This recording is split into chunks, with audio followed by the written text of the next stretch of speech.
Oke, kita masuk ke apakah bisa penelitian kualitatif dan penelitian kuantitatif ini dikombinasikan? Ataukah mereka harus sendiri-sendiri? Nah, ini kalau simbolnya ada Superman, kalau tadi itu berkelahi, kalau ini mereka bergabung. Bisa? Baik, kita lanjutkan. Bisa nggak kita melakukan kombinasi dua model metode penelitian kualitatif dan kuantitatif? Bisa dilakukan. Ada berbagai macam cara. Ada orang yang menggunakan metode kualitatif terlebih dahulu, kemudian ketika mereka berhasil mendefinisikan dengan baik sebuah hipotesa, baru hipotesa ini yang akan dilanjutkan dengan penelitian kualitatif. Jadi diuji hipotesa tadi itu. Ada orang yang menggunakan seperti itu.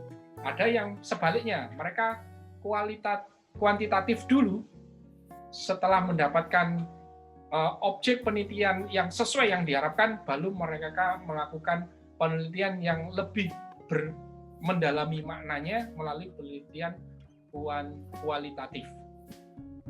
Ini saya ambil contoh sebuah artikel penerapan bisnis model Canvas atau BMC untuk mendorong mindset kewirausahaan di kalangan mahasiswa Universitas Islam di Malang.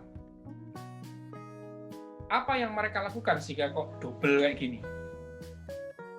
Penelitian ini bertujuan untuk memberikan pemahaman kepada mahasiswa akan pentingnya berwirausaha dan mendorong tumbuhnya jiwa kewirausahaan atau entrepreneur mindset melalui pengenalan pedoman bisnis model Canvas, sehingga mahasiswa lulusan Unisma Malang mampu menjalankan usaha dan nantinya mampu menjadi pencipta lapangan kerja atau job creator. Penelitian ini dilakukan secara kualitatif dan kuantitatif. BMC akan diperkenalkan pada mahasiswa yang mengikuti mata kuliah kewirausahaan lanjutan selama 3 bulan atau seminggu sekali. Mahasiswa akan diajarkan materi BMC dan penerapannya. Kemudian akan diukur secara kuantitatif untuk mengetahui pengaruh penerapan BMC terhadap mindset kewirausahaan mahasiswa. Responden dalam penelitian ini adalah mahasiswa Fakultas Ekonomi Unisma semester 6 yang telah mendapatkan mata kuliah kewirausahaan lanjutan, di mana mereka belum pernah mendapatkan pengenalan dan materi BMC sebelumnya. Sampel diambil berdasarkan simple random sampling sebanyak 88 orang mahasiswa. Analisis data yang dipakai adalah regresi linear sederhana dengan menggunakan SPSS. Nah, jadi ada dua pendekatan kualitatif dan kuantitatif digunakan di sini. Silakan kalau yang ingin mendalami artikel ini, tinggal masukkan judul ini ke dalam Google Scholar. Kalian akan bisa mendownload dengan mudah PDF-nya. Saya beri contoh yang kedua, yaitu yang mempunyai tujuan untuk melakukan uji hipotesa dan memahami ide. Judulnya adalah pelatihan kewirausahaan berlatar ekokultural untuk pemberdayaan masyarakat miskin di pedesaan. Ini karya Uyuh Wahyudin, Fakultas Ekonomi Pendidikan Universitas Pendidikan Indonesia, Jalan Setiabudi, Bandung. Tujuan penelitian ini adalah melalui pendekatan penelitian dan pengembangan, hasil penelitian menunjukkan bahwa model pelatihan kewirausahaan dengan aspek ekobudaya untuk pemberdayaan desa miskin harus difokuskan pada pembentukan pola pikir masyarakat dari pola pikir pekerja hingga menciptakan lapangan kerja. Substansi materi harus berkaitan dengan ekosistem dan unsur budaya lingkungan setempat. Gambar dan simbol yang berkaitan dengan budaya Sunda digunakan sebagai media pembelajaran. Kurikulum, bahan ajar, strategi, dan media pelatihan dikembangkan dalam kajian ini berdasarkan kajian teori dan konsultasi dengan para ahli untuk aktivitas empiris pemberdayaan masyarakat miskin pedesaan. Oke,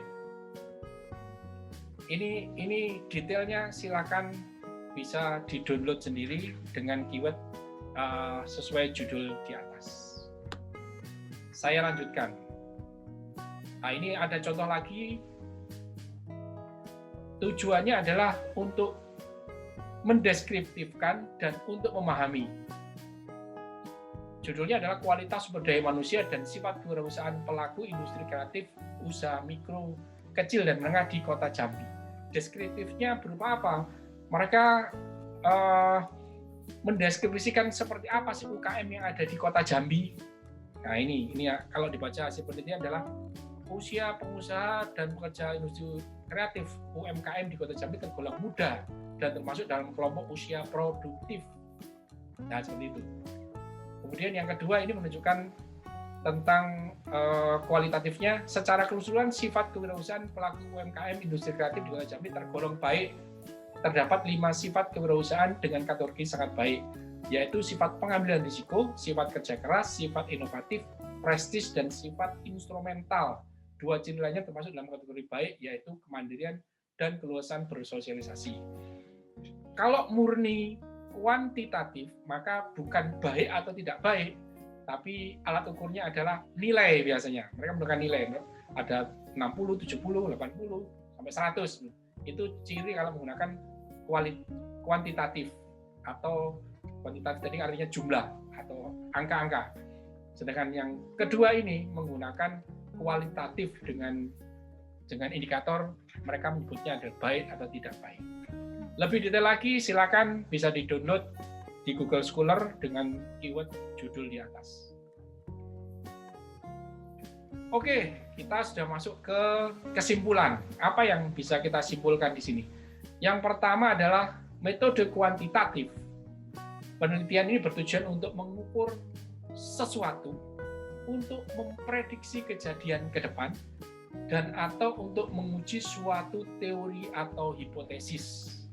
Nah, kalau kalian ingin melakukan penelitian dengan tujuan seperti ini, gunakanlah metode kuantitatif. Bagaimana Pak cara membuat judul? Sebelum tahu ini kan kita harus tahu judul. Nah, judul lihat di video kami sebelumnya, gap penelitian atau research gap atau celah penelitian, supaya kita bisa dengan cerdas memilih sebuah judul penelitian. Setelah judul didapat, kemudian kita akan lihat hipotesa atau penelitian kita itu bertujuan untuk apa. Kalau tujuannya adalah untuk mengukur sesuatu, untuk memprediksi kejadian di masa depan, dan atau menguji suatu teori atau hipotesis, maka gunakanlah metode kuantitatif. Sedangkan jika penelitian kita bertujuan untuk memahami sesuatu lebih dalam, baik itu berupa ide, pemikiran, konsep, dan pengalaman, serta mencari makna akan sesuatu, maka gunakanlah penelitian kualitatif.